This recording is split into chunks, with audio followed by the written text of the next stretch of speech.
It's the Randy Karraker Show on STL Sports Central. Matthew Rocchio, Randy Karraker, and STL Sports Central and the Randy Karraker Show presented by DraftKings, where the crown is yours. And if you are a Cardinal fan, you're telling me there's still a chance because Albert Pujols is not going to be the manager of the Los Angeles Angels of Anaheim, California, USA World. They interviewed him here in St. Louis. Perry Manassian, the general manager of the Angels, interviewed Albert about a week ago right here in St. Louis, gauging his interest in managing the Angels or replacing Ron Washington.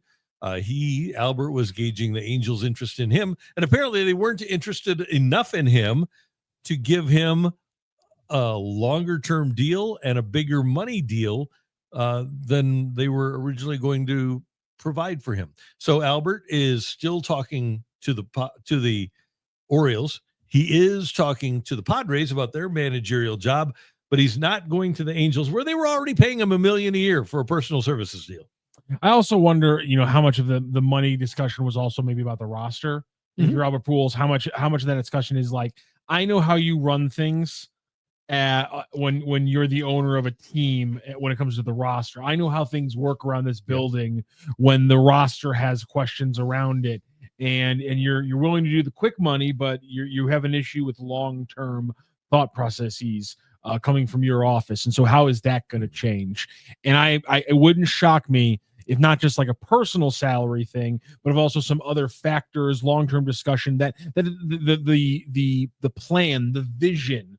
I wonder if that is also where things didn't line up. Well, and I think the Angels need to come to grips with the fact that what they've done for well over a decade now is not working. When you're signing Albert Pujols, when you're signing Josh Hamilton, when you're bringing Shohei Ohtani over, when you're signing C.J. Wilson, when you're signing Anthony Rendon, it just has not worked. And kind of like the Cardinals, when they reset, I think it's incumbent upon the Angels now to perform a similar reset. If they're going to go younger, do they want a guy like Albert Pujols? Now, I would ask, do they want an inexperienced manager? Clearly they do, because they just hired Kurt Suzuki as their new manager, and he has no managerial experience. But I wonder if they perceive that it's more difficult for an uber-talented former player who's a future Hall of Famer and one of the all-time greats, who by all accounts was one of the hardest workers on his team, to be a manager. There are some spectacular talents who don't wind up being good teachers.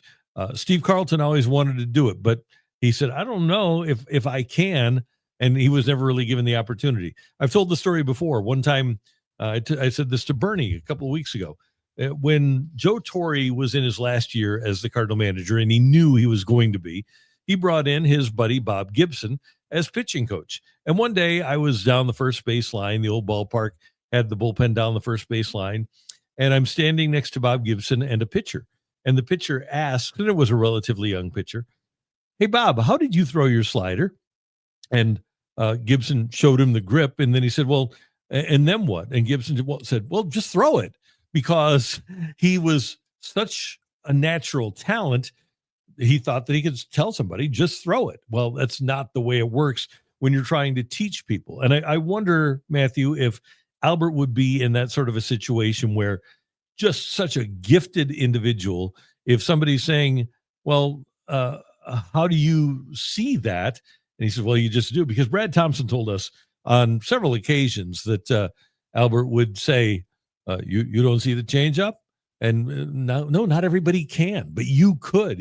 He's a different animal. He's an incredibly instinctive baseball player.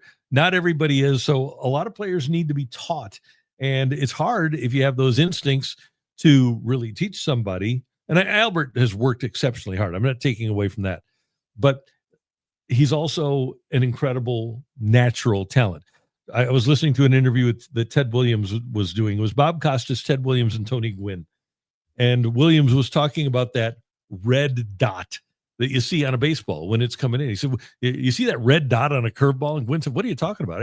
I see the ball. He said, and Williams said, no, you see a red dot. And Gwynn didn't see it, but that's what told Ted Williams that a curveball was on the way.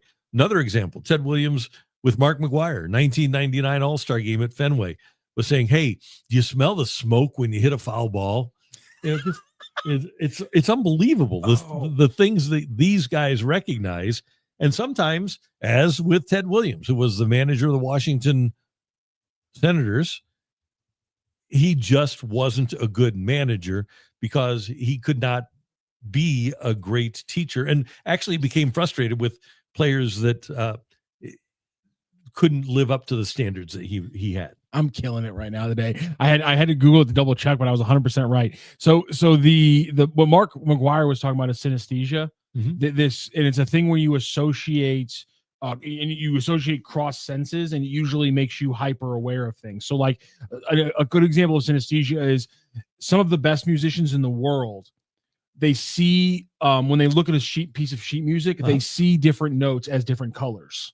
Oh, wow. And so Mark McGwire is describing is literally Williams. Sorry. What he's describing is that when his mind would see something, it was so locked in on what that pitch was that his body associated a smell with it. And so there's other people who see, when they see like numbers, they'll smell, they'll have a certain smell, and their brain's working on freaking overdrive. So people with synesthesia have like, sometimes will be like the most talented people at certain things because their brain like connects these things. And because for some reason they see different like music notes as colors, it allows their brain to process it faster than a normal person who actually has to process, okay, C, D, E, F, what am I playing here? Yeah. So him saying, amazing. Do you not smell the smoke? That's to me, that's a synesthesia thing. Or seeing the red dot. Or seeing the red dot. And some guys do, some guys don't. And I think it's probably hard, like a guy like Ted Williams, when he tells somebody, hey, look for the red dot, and they don't see the red dot, then how do you tell what a curveball is? There's got to be another way. That's 100%. His brain was doing something. And that's why when the, like, it's crazy sometimes when like we watch sports a lot. And I think sometimes, I don't know if you guys do this, sometimes I'll zoom out and be like, oh, these people are superhumans. Yes. The majority of these people are absolute superhumans. And sometimes we don't think about that. So here's my thing. We have, across all sports, but especially baseball, we have dozens of examples that the top 15 players in a sports history almost universally are not good coaches. There's a so against that, I have one very small example to fight against that towering bit of evidence. But I think it matters because everything you said is correct. But what does the last bit of what we saw Albert Pujols as the player potentially assuage those worries? Because Albert Pujols in 2022, through the iPad, became a teacher for a guy like Juan Yepes. So I know, again, it's a small anecdote against a mount of evidence that the greatest players cannot speak to these. He also said Yepes was going to hit 1,000 home runs. He did, so he was wrong. But still, does him showing that he can work with a player, specifically it becoming something where he became a big fan of the iPad breakdowns, and that was kind of how he worked with the younger generation. Does that example from 2022 potentially give you some hope? Potentially. Now, let me tell you something. There are two teams that are talking about and maybe talking with Albert Pujols right now. The very young Baltimore Orioles and the veteran-laden San Diego Padres.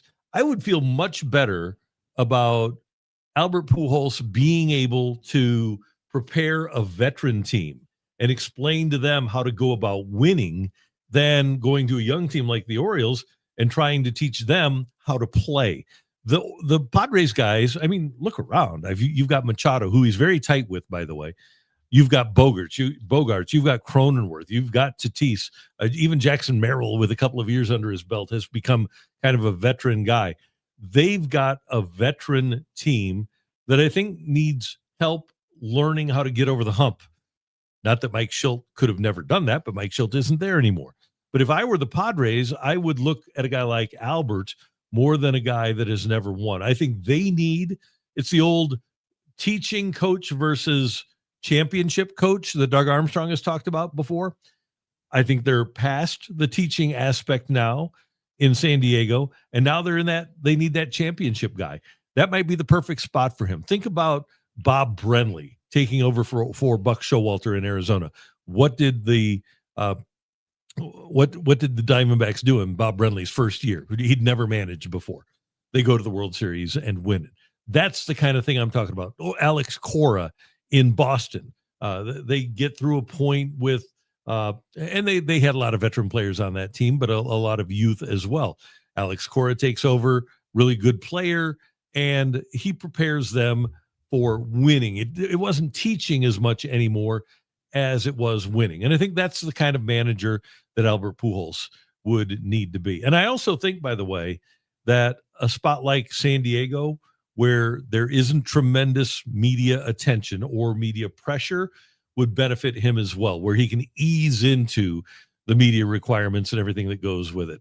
And the other part of this is I think that a guy like A.J. Preller, who loves stars, he's kind of a sniffer. I think A.J. Preller would love a guy like Albert Pujols. By the way, if I were the Padres, I know A.J. Preller and Mark McGwire have a good relationship. I would call Big Mac too, because I think Big Mac would be an excellent manager there. We know McGwire can teach. We know McGwire knows how to win. And if I'm A.J. Preller, that's one of the names that I'm going to. Now, McGwire, first-time manager at 63, not typical of baseball anymore. But you know what? Neither is bringing in a college coach like Tony Vitello. The good people in baseball are thinking outside the box, and I think that A.J. Preller is one of those guys, and I think they have a chance in San Diego. If they definitely have a chance in San Diego if they put the right guy in place. I had not seen that name. The idea him staying over on the West Coast, but just bopping down a bit to San Diego, Big Mac? It makes a lot of sense. Huntington Beach, yeah, it makes a lot of sense to join up with the Padres. I like that thought process. Yeah, and also a big thing on Suzuki, as we talk about like Albert Pujols and Yadi Molina, 3 years as a special assistant to the GM, and so they know him really well. A role that he was he was very active in that role, and so it's interesting to me that was the exact same title that they tried to give Yadi Molina, and then he didn't really show up to do it, and so it's kind of one of those things where, like, I get that you want to be a manager right now, but you might be a manager right now if you had just done the job. If you actually participate the way that you said you were going to participate. And let's also point out that people like Kurt Suzuki, people like Yadi Molina have a distinct advantage because they were catchers. And for whatever reason, people that are in charge of baseball teams seem to like to hire catchers as their managers now. And you look around, Stephen Vogt in Cleveland, first-time guy, is doing a really good job as their manager. AJ Hinch in Detroit was a really good former catcher and now a manager. Dan Wilson, okay, maybe he didn't do the best job managing against Toronto in the ALCS, but he was in the ALCS and a former catcher who's now a manager. Kevin Cash, Tampa Bay, another example. Torey Lovullo, Arizona, another example. There's up and down the lineup, there are catchers, and of course we've had our share here. Mike Matheny being the most notable, but that seems to be, like, for a guy like Kurt Suzuki, an advantage in that he's perceived as having managed from the field as a catcher, and so that's another reason that I think that he got the job in Anaheim, because Socha won a World Series there. So if Socha can do it as a former catcher, why can't Kurt Suzuki? There you go. So throwing out San Diego, I want to go back to this. So okay. San Diego is a potential landing spot for Albert Pujols. Baltimore still a potential one. If neither one of those happen, and let's say obviously the Yadi doesn't fall in either one of those either, do you see either of them or both of them joining a staff at the major league level this year? Well, Yadi said he would. Now, do you think it's like Skip Schumacher brings him in Texas? That's a possibility. Yeah. I also think that if I were Chaim Bloom, I would, because he offered on Instagram to go to the minors. If I were Chaim Bloom, I would say, yeah, we'd love to have you as a minor league instructor, just to get you to go through the process so that you can learn the process of becoming a teacher and a leader of men at the minor league level and then work your way up. We want you to be on our staff. We want you one day to become a major league manager. So yeah, let's carve out a role where you can work in the minors, maybe come up to the majors now and then, teach people how to play and show us what a great teacher you are. As far as Albert is concerned, by the way, it was reported that Artie Moreno, the owner of the Angels, who has a lot of money and gave Albert a lot of money, had Albert Pujols as his number one choice. If the Angels can't come to a contract agreement with Pujols because of a disagreement over money and term, I wonder who's out there that will pay him what he wants. Will the Orioles pay him what he wants? They have not shown an inclination lately to pay their managers a ton of money. Credit to you, Mama, who came in at 303 with this one. No one else is going to give him more than the Angels. Yeah, that right, exactly. Same thing with the Padres. They weren't paying Schilt a ton of money. So I wonder if anybody now, aside from the Cubs and the Dodgers, and the Cubs are giving Counsell $8 million, and I think Roberts wound up getting more than Counsell. But aside from that, managers aren't making what they made back in the day when you had Dusty and you had Tony and you had Bobby Cox, you had Joe Torre, all those guys making a ton of money. Now, because management, and by the way, Joe Madden was another one of those guys, because management thinks that all you need to do is have a manager that leads men in a clubhouse. He really doesn't have to do the math work. He doesn't really need to be a guy that makes the moves. He doesn't need to manage our team because we're doing that for him. So they don't pay him as much. So let me throw out a potential then here. Like you said, Yadi said MLB, Mexico, minor leagues. He wants to be a coach or a manager. So let's say the Cardinals have already had a departure from the coaching staff. As it was announced at the end of last week that Joe McEwing will not return to the Cardinals next year. Another special assistant. There's also talks that potentially one of the pairing of John Jay or Descalso could go to Texas to work with Skip. And Jay worked with him in Florida. Jay worked with him in Florida. I think a lot of those things tell me that there's a good chance that Yadi's on the bench this year. The thing is, I'd like it too. I think it'd be so much fun. I think it'd be interesting. But if you're going to replace John Jay, you better replace two guys if you're going to replace him with Yadi, because you need somebody to teach these outfielders how to play the outfield. Yep. And I don't think that they have that guy. All due respect to Pop Warner and Stubby Clapp and the other people on this staff, I don't think you have a real good outfield coach. And one of the things that Jay did last year, we saw Jordan Walker get a lot better. We saw Scott ascend a little bit. We saw Alec Burleson get better as an outfielder last year. And many of those improvements were a result of John Jay doing a great job with what you'd think are remedial drills, but he put those guys through their paces every single day. And they also had enough respect for John Jay that they let him actually do the job, which they didn't always do with Willie McGee. So if they would lose Yanye, and I would be disappointed by that, I would hope that they would also hire, if it's Yadi, I think they need to have an outfield coach here.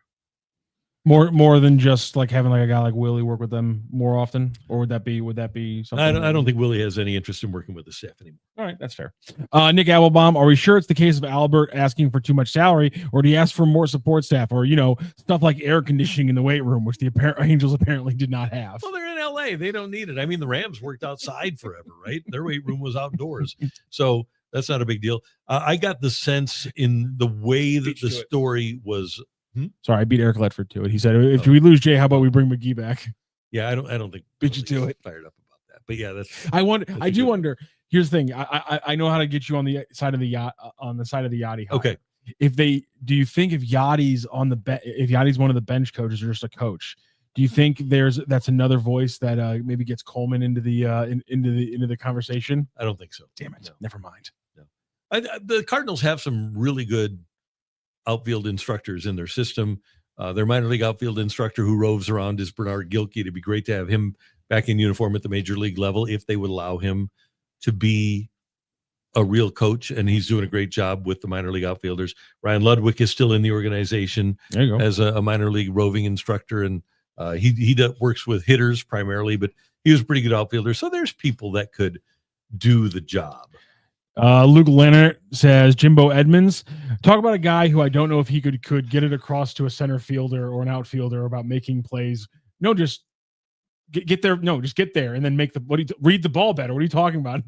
Yeah. Another guy who I'm worried he might be way too good at and so naturally damn talented and perfect for his position that when he looks at somebody who's working and struggling, he's gonna be like, how do you not get this? This is very easy. Yeah. Today, by the way, the anniversary of Jim Edmonds' unbelievable catch in Game 7 of the NLCS against Brad Ausmus and the Astros, 2004, maybe the best catch by an outfielder in Cardinal postseason history.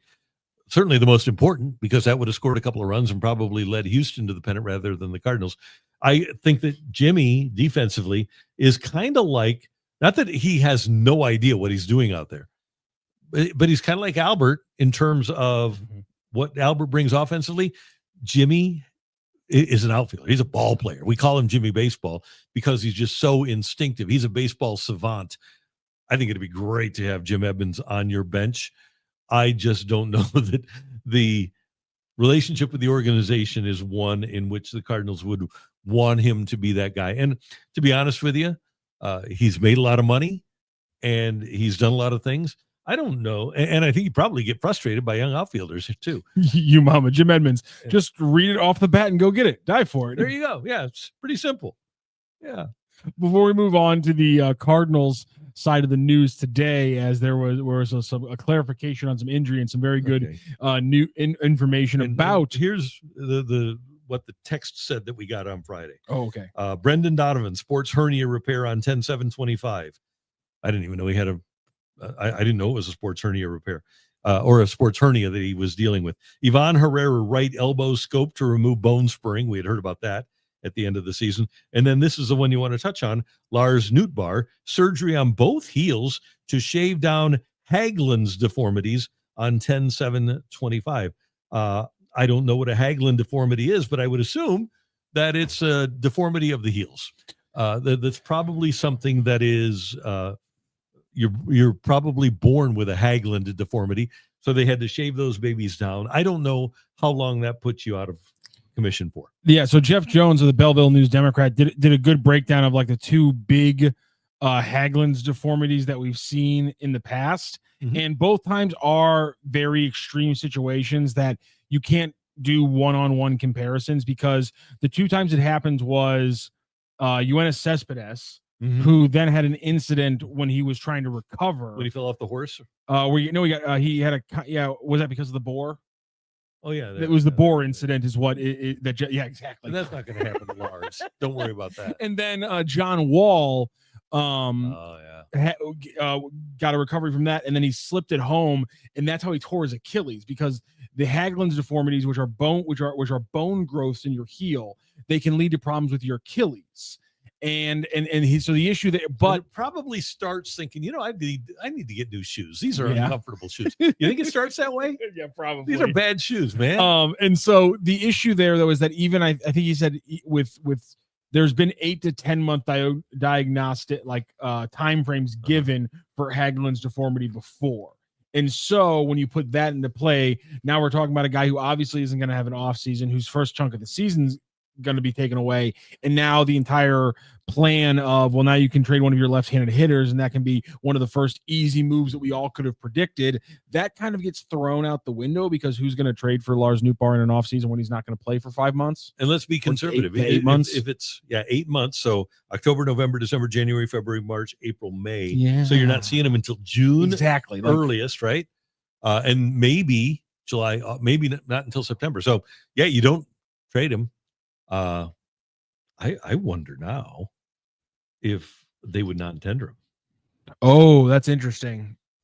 So it'd save you what, $3 million if we look at the projections that they were giving him. Yep. Man, unless he would come to them and say, "Look, There's nothing about if you get knocked with an injury like this. Nope. it doesn't like protect, like it's not like the He NFL. doesn't have a contract. Oh, well, I guess so. That's true. Because even like I know in like the NFL, there's guys who are like, I kind of hope I'm injured because They've got the injury settlement in the NFL, but if you have a guaranteed contract that you've signed a multi-year deal in baseball, then you get paid. But if you don't have a contract, now the team, and this isn't a guarantee either, many teams will take care of your medical expenses. But and I think Brad Thompson told this on the air. If he didn't, I apologize, BT, for breaking HIPAA laws. Oh no! But no, he had Tommy John, and one of the teams that he was pitching for, might have been Houston, wouldn't pay for it, and he signed with Washington, and they paid for it. They knew that he was going to have it, and so he wound up. And I'm pretty sure he told that on here. So anyway, some teams will pay for your medical expenses when you have a baseball-related surgery. Some teams will not. Yeah. So I mean, it was going to be a small part of a bigger deal, maybe, or a small deal in and of itself. I know he's a StatCast Fangraph darling. I still don't think his value was going to be that high, but nonetheless, it's unfortunate that one of the Cardinals' decisions has been made for them in the absolute negative, most useless possible fashion, which is his value craters. The one biggest issue with him that did not pop up this season, the one problem with Lars Newbar that did not rear its ugly head this season was injuries. Yeah, right. And maybe he was hurt. So let's look at this. And some players will try to go to arbitration even with injuries. And right now, as you mentioned, the projection for Newbar is $5.7 million. Oh, geez, that was a lot. Okay, so if he would come in, so that's the projection that of what he'll get. So if he would come in at $6 million, I don't think the Cardinals would blink in regards to non-tendering him, or trying to find a trade partner that would give up nothing for him. We all know the Cardinals don't want to pay people to not work for them, right? Yep. So that would be not working for them, maybe for a couple of months, maybe for 4 months. So is he that valuable? Is he that good that you would want to keep a guy like Newbar around at $5.5 million, even though he's not going to play for you for 2 or 4 months? No. I could absolutely see the Cardinals non-tendering him. No, yeah, I can see them non-tendering him, and here's the thing though: take care of it, let him rehab and everything, make sure that everything goes right there. Then you're saying, hey, here we are in June. We'll give you a nice little deal to play the next 4 months because we need some left field help, and if you play well, good for you. If not, nothing off our bone. But here's the other part of this is that, like you mentioned right off the top of this segment, the Cardinals were probably going to move him anyway. They didn't think that he was worthy of having on the team. And they know they're going to have Burleson. They know they're going to have Scott. They know they're going to have Walker. That's going to be their outfield. What position does Lars Newbar play? He plays outfield. Maybe you make him a DH. Well, you had another guy that just had surgery, and Ivan Herrera. He's going to be a DH too. And I know that he wants to catch, and he's got the arm surgery. But I think we can all agree that Ivan Herrera is not going to be a catcher most of the time. Most of the time, he's going to be a designated hitter. What? No. What? This is true. I hate to break it to you. Has anyone told Ivan that? I don't think they have, but they don't have the guts to do that. I'll tell them right now on the Randy Karraker show, Ivan, you are not going to play catcher more than you're not going to play catcher. Okay, if you play 150 games in 2026, you might play 40 catcher, maybe 30. The rest you'll probably play a designated hitter. So that removes another option for Lars Newbar, does it not? So I'm kind of talking myself into Lars Newbar being non-tendered here. All right. I think that's completely fair. Before we move on, Randy, I did want to jump. I want to go back to Albert for 1 second, because this is the line from the very first graph of the Albert Pujols story in The Athletic. There had been mutual interest in hiring the former great, but the two sides could not get close on dollars and years, the source said. That feels to me like that's Albert's contract and not dollars and years for other players or staff. That just feels to me like Albert and the Angels didn't agree on his value as their manager. Wilson, can you do me a favor on the big computer and scroll all the way up, because I can't do it on my small computer. Can you scroll all the way up on the comments and put on high definition chat? Very, very, very, very top. The very, very top. Yeah, very first chat of the entire show. I can't pull it up. You pull that up, put that up for me. Thank you so much. High definition. Can I get some clarification on when the RKS is on during the week? Either I'm not seeing the notification or the show is not on Mondays and Fridays. So things just pivoted a little bit because we do a show on YouTube, and so the name of the game in YouTube. There's two. So in radio, it used to just be support the sponsors. That is still number one here. When we talk about a sponsor, the best thing you can do to help us if you like us is support them. We're going to talk about DraftKings in a little bit here. Number two, when you're doing stuff on YouTube, is follow the algorithm. And so we do kind of what it tells us is the best thing to do, because you guys are essentially, we're doing what you guys tell us to do, because how the viewers react to things tells us how to push things out. Not necessarily content. We still control that, and I'm not going to let you completely move me on that one. But timing and things like that and format, you guys are going to tell us what works best, and that's where we're going to follow. So, we moved to a little later. That was an uncontrollable part because of other schedules. The exact timing was because of when the most people are watching on YouTube. That says us. We could have gone a little bit earlier than 3, but we decided to go at 3 o'clock for that reason. Some days. For that reason, specifically on the Monday, Friday thing. One, we didn't do shows the last 2 Mondays because the moneymaker, that's him. That's the face. That's the guy that you all care about. That's why you watch the show. He wasn't able to be here because he's a charitable, lovely guy. Thank you. And so we're not gonna force stuff in front of you that's just me. So Randy wasn't here. So we all said, we're gonna plan and work on stuff for later in the week, and that's exactly what we did yesterday. Fridays have changed because of also some scheduling things. So the Bernie and Randy interview, which is still one incredibly popular. A lot of people, more people are seeing it every week since we shifted it. Now goes out on Friday afternoons, even though we're not doing it live anymore. And because of that, we also have a bunch of other interviews that happen throughout the week. And whenever we do interviews, we like to record them now because the numbers do better. And so we put those out a lot on Fridays. So instead of doing a live show on Fridays, mainly because there's not enough stuff happening during the week now that the Cardinals are ended. Blues is every other night. Sometimes they have 3 or 4 days between games and things like that. That's why the Friday show isn't live every time. If there's big news, there's something we need to talk about on a Friday, we will be here live at 3 p.m. to talk about it. But right now, as things have really become spread out over the last few weeks, we get into the glut of the stuff happening on Monday, Tuesday, Wednesday, Thursday, and then Friday we have it to give you guys a long form Bernie and Randy interview where they can get into whatever they want to and those kind of things. So that's why things have been a little bit odd on Mondays, but that's the plan on Friday, and obviously Monday shows will start being a regular thing again. Thanks for explaining that to me. You're very welcome. Are we working on Thanksgiving, by the way? It's October now, so are we I don't think we're going to work on Thanksgiving. Are they going to do like Card Central 365 on Thanksgiving? Since it is 365? No, those still happen on Thanksgiving and holidays. No RKS is here. They happen at weird times, but those still do happen. And things like that. High Definition is going to get mad at us. He said, "Wait! You're telling me you're following analytics and not your guts?" I do what the boss is telling me. Yes, unfortunately, in 2025, we are a business and we do run a lot of things off analytics because the numbers, they can lie to you, but a lot of the times they're telling you a story and all you got to do is read it. But here's the thing. This is the problem, guys. Even with stories, you got to read between the lines. It's called subtext, thematics. Yeah. So, and here's just to take you behind the curtain a little bit more. The reason that we switched to 3 o'clock, so I have another gig. So I do a TV show too. How dare you? Yeah, on Matrix Midwest, and we switched the timing of that.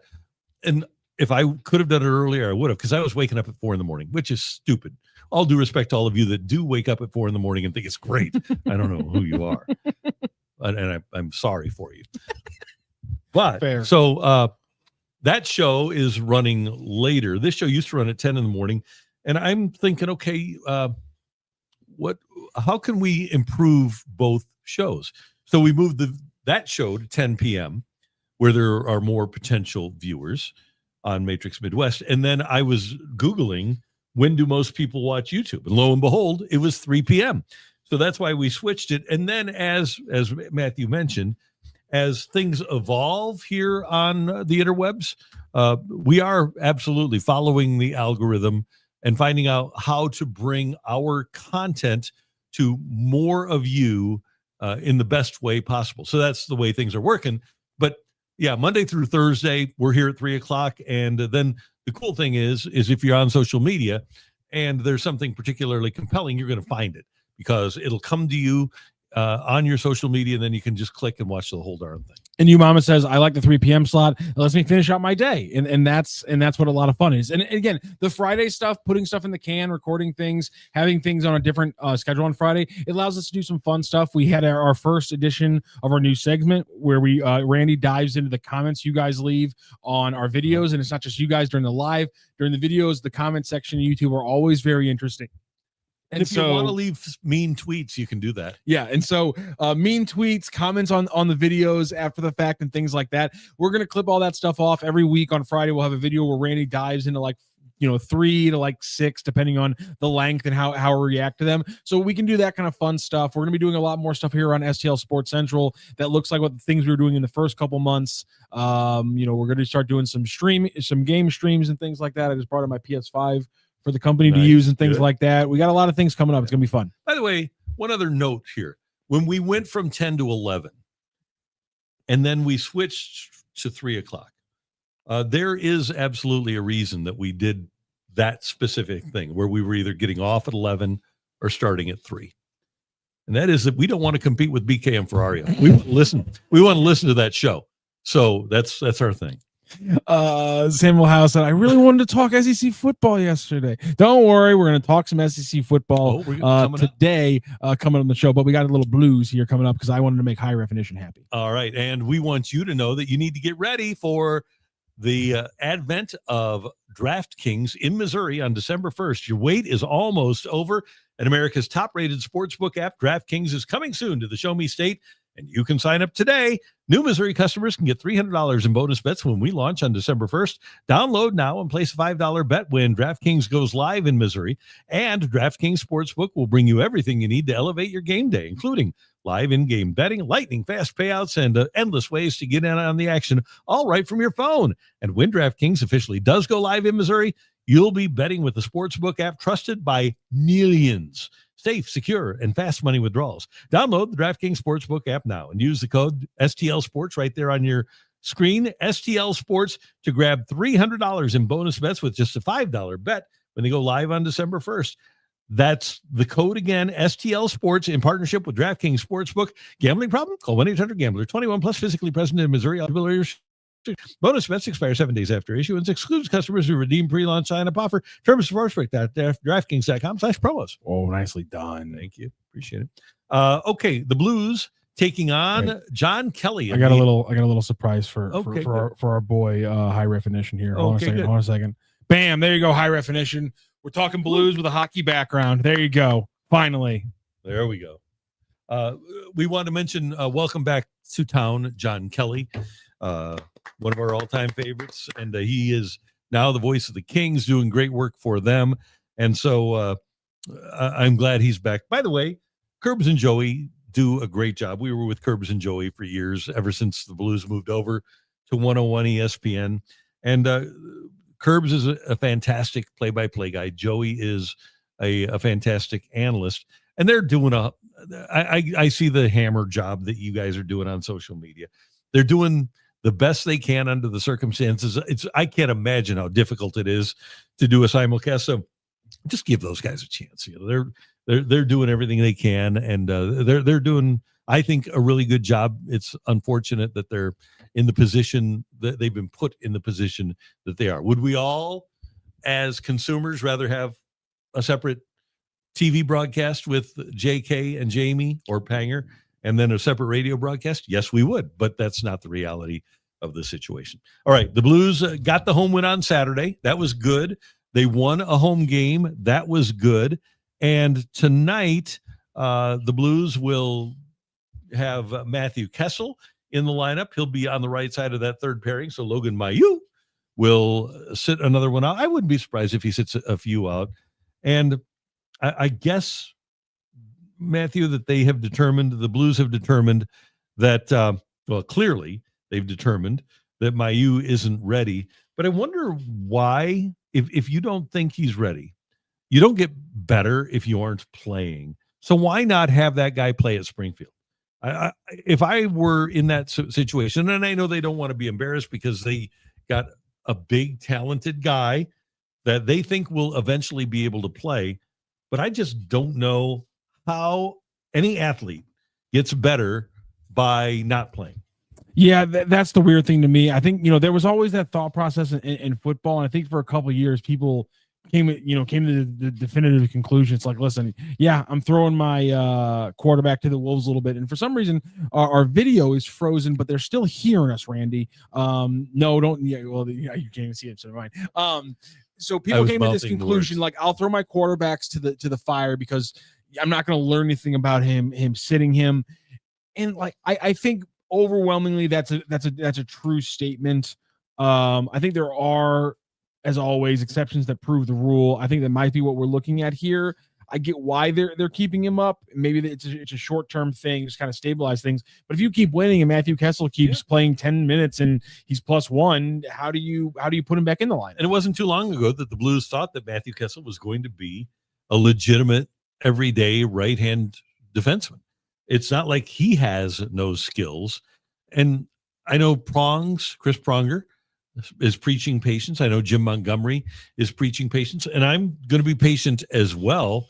But I just, again, wonder how, unless the coaching in practice is absolutely incredible, that guy is going to get any better without any reps in games. Could have hurt him to send him down to the minors. He spent all last year in the minors. I don't know why it would be such a difficult thing. Go down.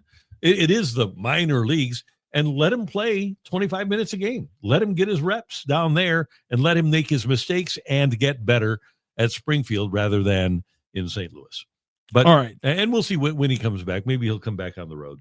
You talk about simulcasting, and then like the audiovisual god said, how dare you speak ill of us and struck us down. You still get us with audio, but no video. Uncle, hey, Wilson, way to go, Wilson. Wilson, all right. Yeah, stick taps for Wilson. Way to go. We're back on video.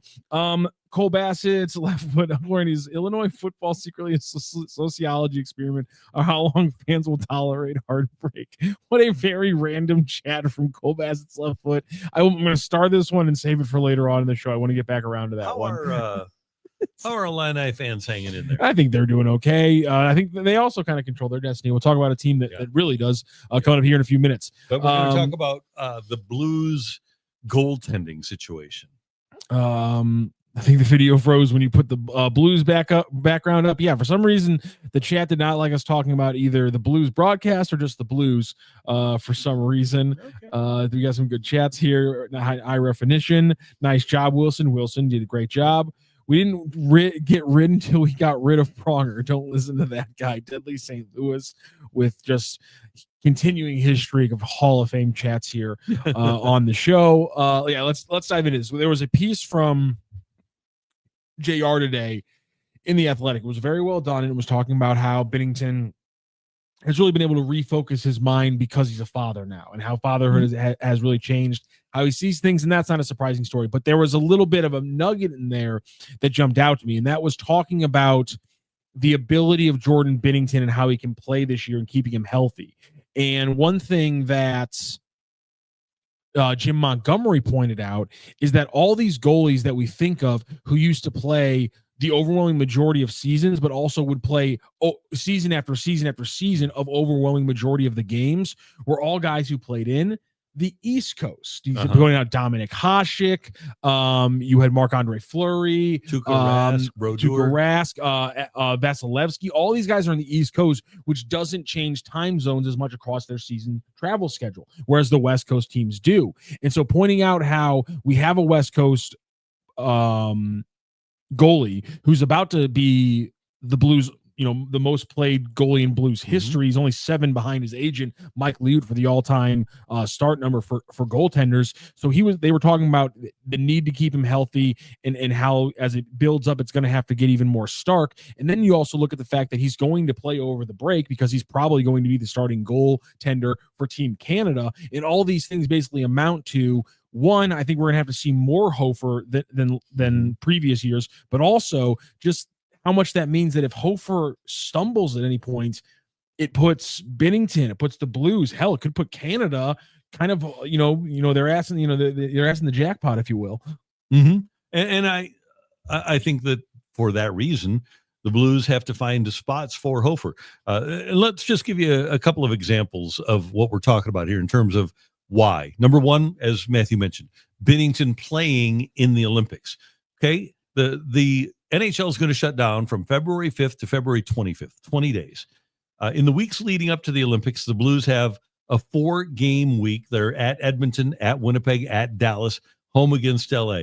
Then they have a 3-game week, home against Dallas, home against the Panthers, home against Columbus. Then you move into February right before they go on the Olympic break. And so to me, in each of those weeks, you've got to get HOFER maybe 2 times in the 4-game week and once in the 3-game week. And then you have a Monday and Wednesday. This is right before Binnington goes to the Olympics in Milan. So that last game, he probably sits and HOFER probably plays. And HOFER might even play both Monday and Wednesday of that week. Then the real crunch comes when they come back. They've got 2 games at the end of February. And then they've got a 3-game week in the first week of March. They've got a 4-game week in the second week of March. They've got a 3-game week in the third week of March. They've got a 3-game week in the last week of March. And then once you get into April. So those are weeks where I think you're splitting time or in a 4-game week, or it's either 2 for HOFER, 1 for Binnington, or vice versa. But I think coming out of the Olympics, that's going to be really intense. Maybe HOFER plays a couple of weeks there, and then you get into April, and you've got a 4-game week, April 5th through 11th. You've got a 3-game week, April 12th through the 16th. That's the conclusion of the season. So I could easily see, we talked about a 50-32 for Binnington. Maybe you go back to something like a 46-38, where Binner plays 46 games and HOFER plays 38, and hope that adds up to 82. Yeah, it was 55 2 years ago, 53 last year, and I think it should start trending more towards HOFER again if they can, and that's why we were just talking about it, and then all of a sudden the Blackhawks game happened. I know it's only 1 game, but that game happened right after I was about to say, I don't know, maybe it could be more in the 40s for both of these guys, and then that game happens, and all of a sudden the alarm bells go off, and it's just, you don't ever think when you're talking about the preseason, and we knew that HOFER was going to be important, but you always had the ability to lean on Binnington if you ever needed a 4 or 5 game stretch. Now, to your point, the way the schedule works out, the fact that the schedule is more compact, even when it's not, even without with the break. But again, he's going to be playing across the break.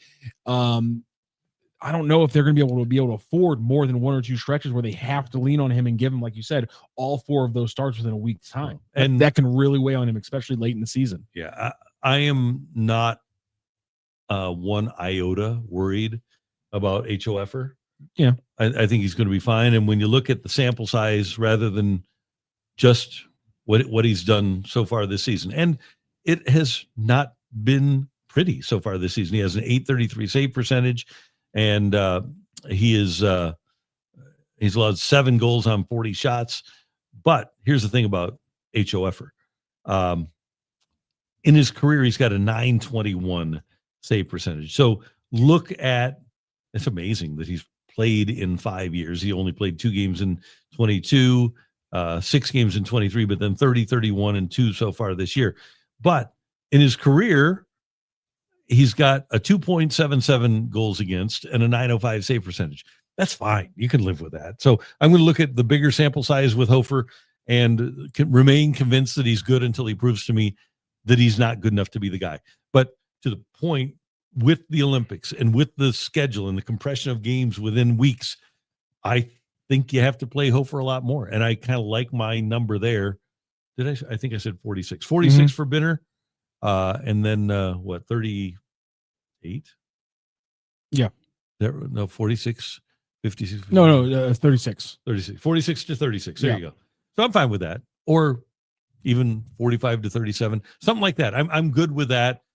And the other thing you do, because Bennington only has 1 year left on his contract after this year. Well, I'm convinced that Hofer is going to be fine. And he's going to be good. You never know until you play a guy a lot whether he's capable of playing a lot. So I would like to see him get enough games during the course of a season so that I know whether or not he can carry the load 2 years down the road when Binner ostensibly would either be 34, 35 years old or not here. I agree with you. 100%. And I hope Jordan Binnington plays as a member of the Blues until he's like 38 years old. Yeah, and heck, you never know goalkeepers. Again, if they're going to keep him healthy, to Montgomery's point, they're going to have to play him less games, because if it's going to be a West Coast team and he's going to have a Dominic Hasek or Marty Brodeur level career, he's going to have to parcel things out in a way that those guys didn't. And also, here is a big thing. To Jordan Binnington's point, he mentions it in the JR article, and guys, check it out on The Athletic if you haven't already. He mentions that he's going to start reaching out to Martin Brodeur, which I think is fantastic. And also, again, who's his agent? His agent's Mike Liute. So, he has a pretty good group already. And it was a great piece by JR. Some really interesting insights, not only from Binnington, but there was two really funny quotes from Sonny about kind of how fatherhood has changed Binnington. It's pretty good. Okay. Fun fact for you. You want a fun fact? Hit me with it. All right. Jordan Binnington actually came up before the 2018-2019 season, if you were not aware. Yeah, I remember. He was up in 2015-2016. And when he came up, he wore number 30. Oh, really? Why did he switch from number 30? Because the Blues signed Martin Brodeur, and he took number 30, and that's why Binner wears number 50 today. Oh, okay. So that's a fun fact for you, isn't it? He played one game in 2015-2016.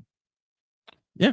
And then he went down and he got in a few fights, and he really earned that reputation. And by the way, Brodeur had been up the year before, and Binner's number was taken away from him. There you go. In a complete coincidence, I had Hayden, who does great work here at STL Sports Central, make this for us so that we can kind of use it as a screen before as we transition from segment to segment. Just to remind everybody that the Randy Karraker and Bernie Michaelis segment releases every week on Friday morning, and you can subscribe and hit the bell button to never miss an episode. Those are always going to be about 30 minutes.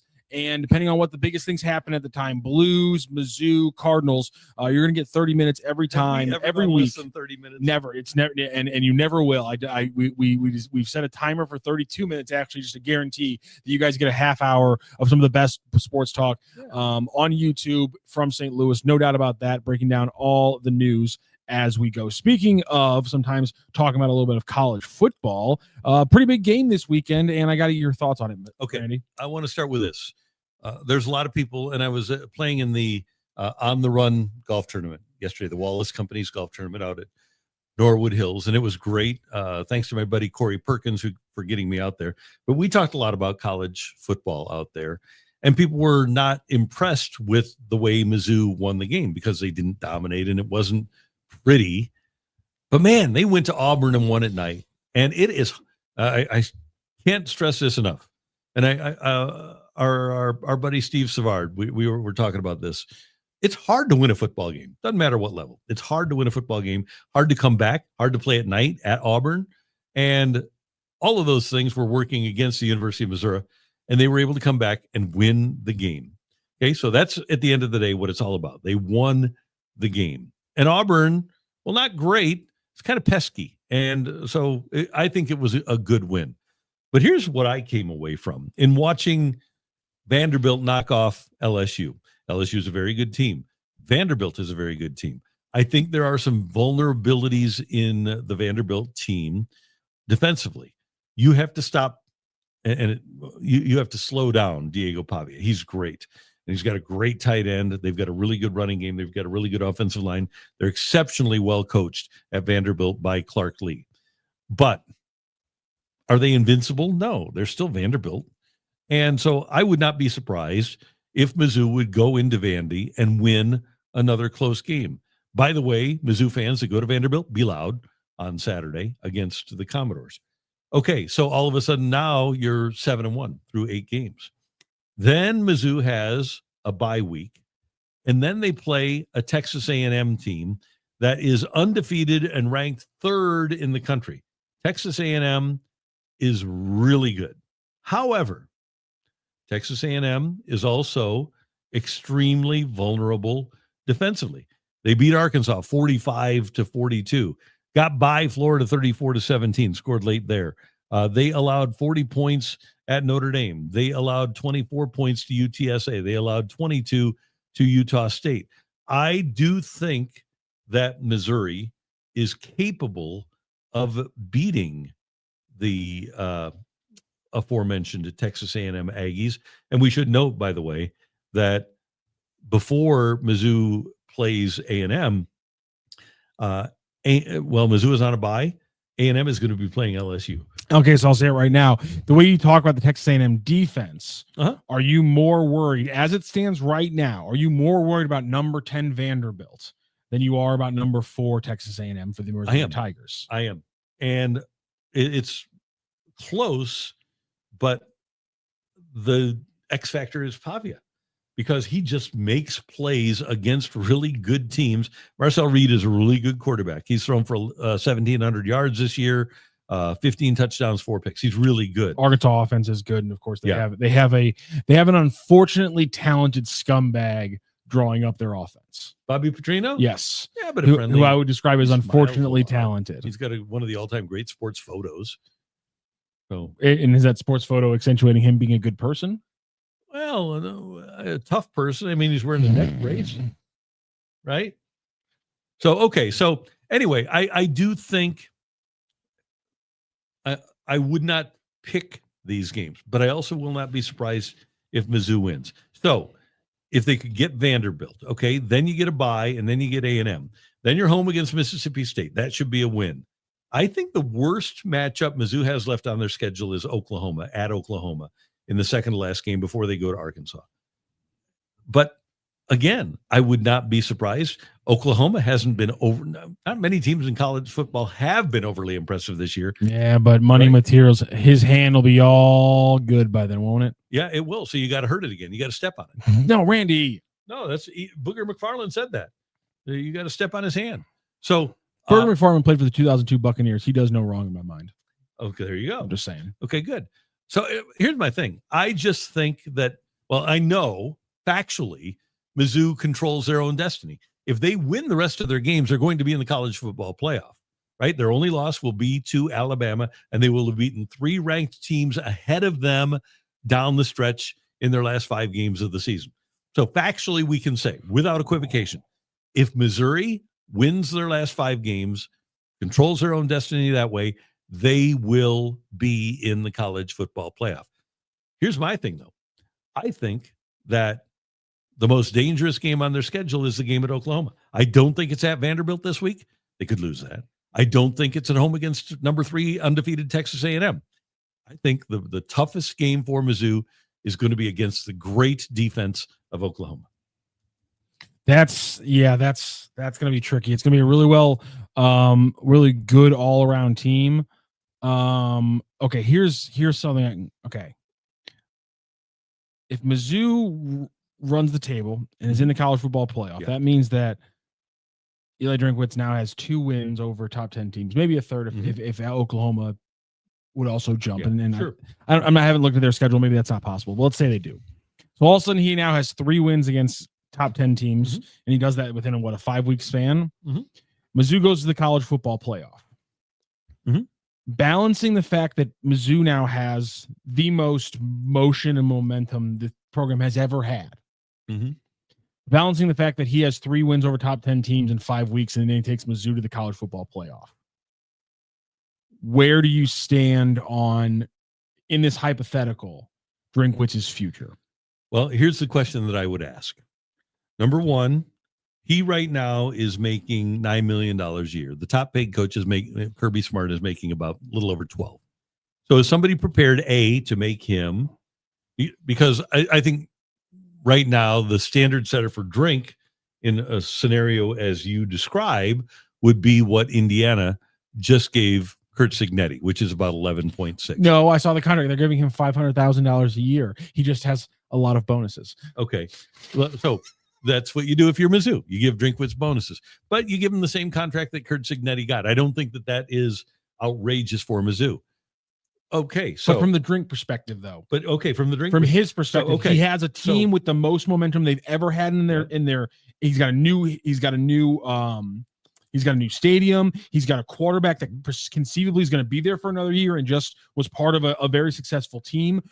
But he's looking at potentially maybe some of the biggest offers in college football. What do you think makes sense from his perspective? Okay, so somebody would have to offer him literally the opportunity to become the second highest paid coach in the game.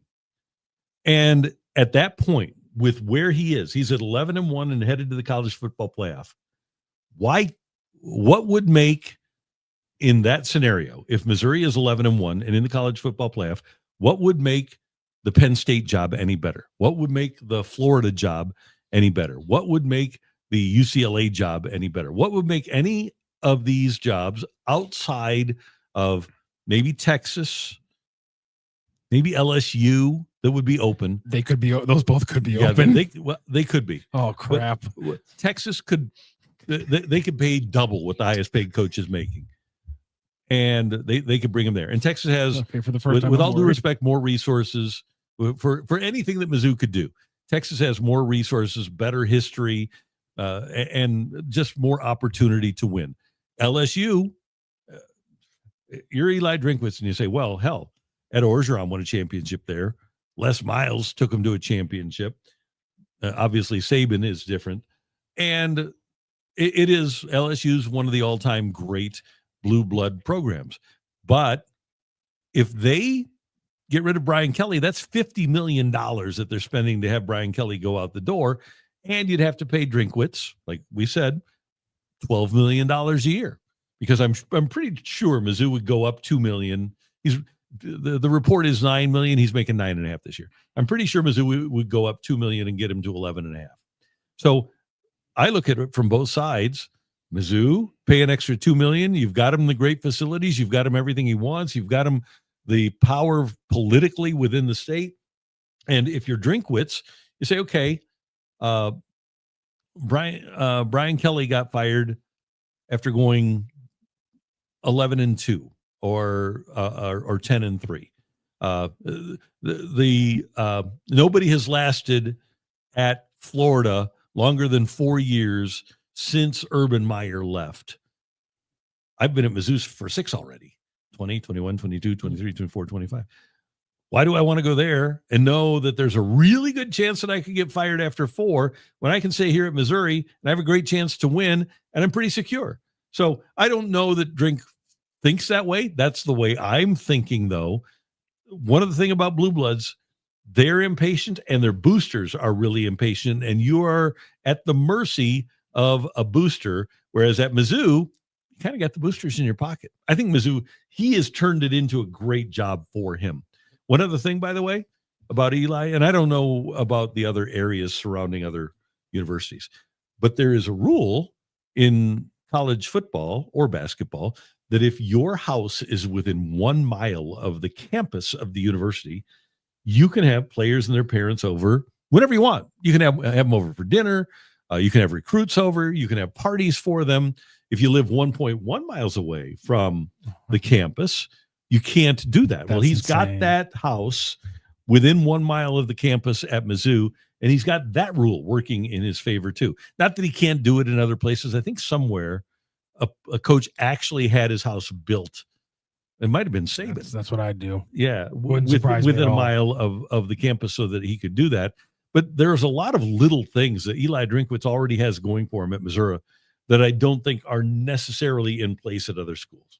I agree 100%. Randy, before we close the show, people in the chat were asking for Ask Uncle Randy, and I told them that if they gave us 3 good questions, we'd do one today to close out the show. And they brought 3 good questions. They asked, we answered, and so now they're going to ask, and I'm going to need you to answer. It's time for Ask Uncle Randy. So let's get back to it. Samuel Howe Is a 2 overtime win on the road against an unranked 3-3 SEC team considered a quote unquote significant road SEC victory? No, it is not. Now, it's a good win, but it's not significant. No, if you beat, okay, let me give you the schools that it would be significant. Not Florida anymore, right? Because they just fired their coach. You can't have a significant win against a team that fires their coach that season. So regardless of what Mizzou does against Arkansas, can't be a significant win. Rule.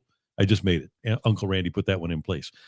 Go to Alabama and win, significant. Go to Georgia and win, significant. Still, even to this day, go to LSU and win at night, significant, right?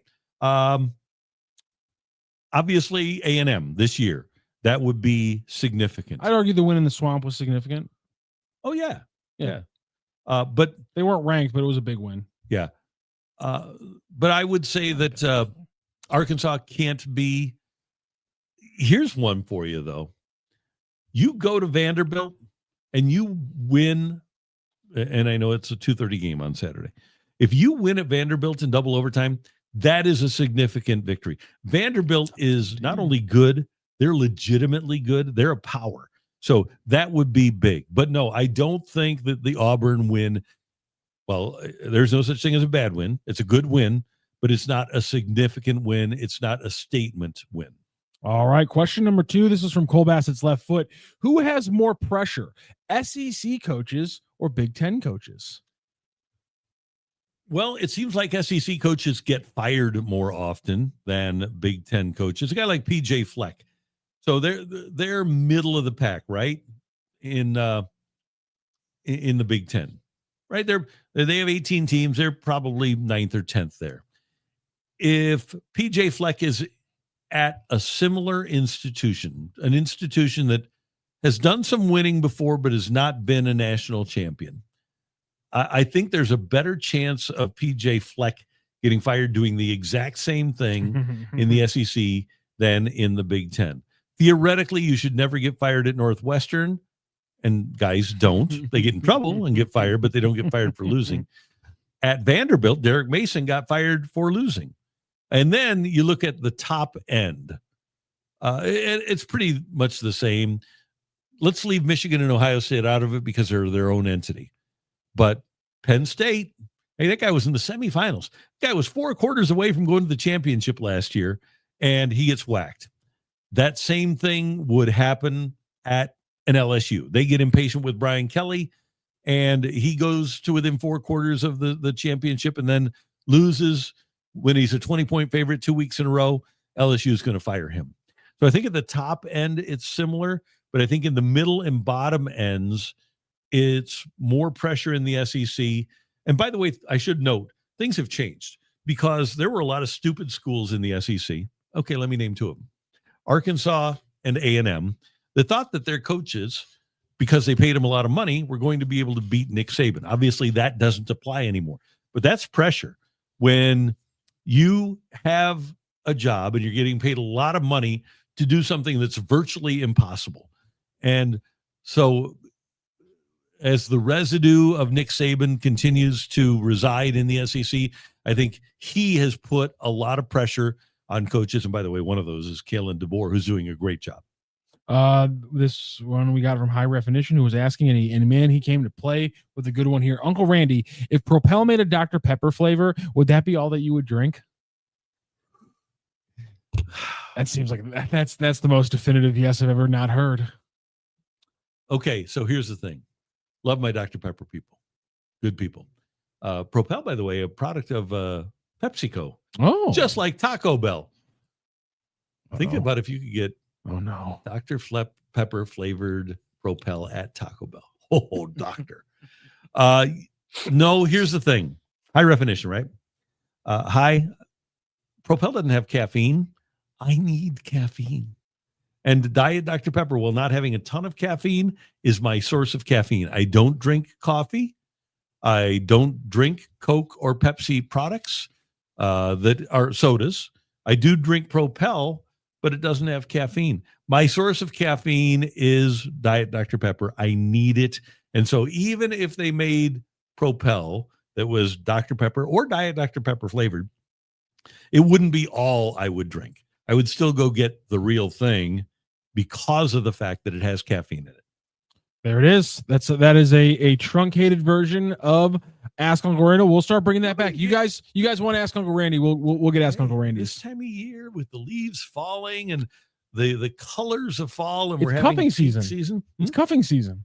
It is cuffing season, which also means people are asking people to marry them, right? Well, it's more that people are like getting together. They're bedding down to hibernate through the winter. They're hooking up. Yes, with a person. So like you don't want to go out and have to go clubbing in December. So you figure out your situation in late October, early November, and then you break out of it in March when the sun's back out again. So when I was in college, this was back in the early 80s. Wilson and Matthew wouldn't remember this. I was a twinkle in the eye. Yeah. So but back when I was at Lindenwood, back in the day, we had a snowstorm in late January, and that snowstorm brought roughly 28 inches of snow to the St. Louis metro area on a Saturday. Okay. It started snowing on Friday night, kept snowing Saturday, all through Sunday. A guy that worked at the radio station at Lindenwood that I was at met a young lass and took her back to his apartment on Friday before it started snowing. Had not paid attention to the forecast. Oh, no. And they lay in a biblical way on that Friday night. And she's about to leave at about midnight, 1 a.m. There's 6 inches of snow on the ground. She says, I'll wait till they plow. I'll wait till tomorrow.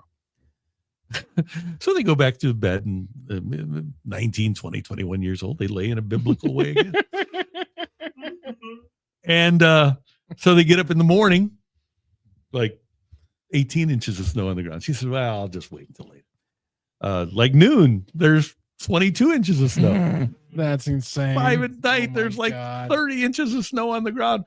They spent the whole weekend, Friday night, Saturday night, Sunday night, together, apparently just laying in a biblical Good for way. them. Yeah. Good for them. Yeah. And That's awesome. he met her in a bar and took her home, and I guess it was an unforgettable weekend. I don't know what came of it. I don't think that they actually college. I don't think they wound up really dating. No, but they did for the weekend. That's so incredible. There you go. That's cuffing season, right? Yeah, that's cuffing season right there. So Ask Uncle Randy those are the kind of questions and stories we need for Ask Uncle Randy. So if you guys ask for Uncle Randy, you guys need to bring some real stories, similar to the one Randy has. We need to have questions, qualms, and conundrums based around stories like that. That's how we do an Ask Uncle Randy. Cole Bassett, love you. Cole Bassett's left foot just spit my drink out. And high definition, yes, let's go Blues tonight. Let's get a win over those Kings, and let's establish a little bit of home dominance over at Enterprise Center. Blues need to play well at home. A couple of disasters early on, not worried about it, but I want to have this club be dominant at home. And I love the fact that that's something that Doug Armstrong really cares about. He wants everybody who pays for a Blues ticket to get their money's worth when they come and watch that team play. There you go. All right. Thank you, sir. Great job as always. Matthew Wilson getting us on the air. Don't forget, you can subscribe to our St. Louis Sports Central newsletter.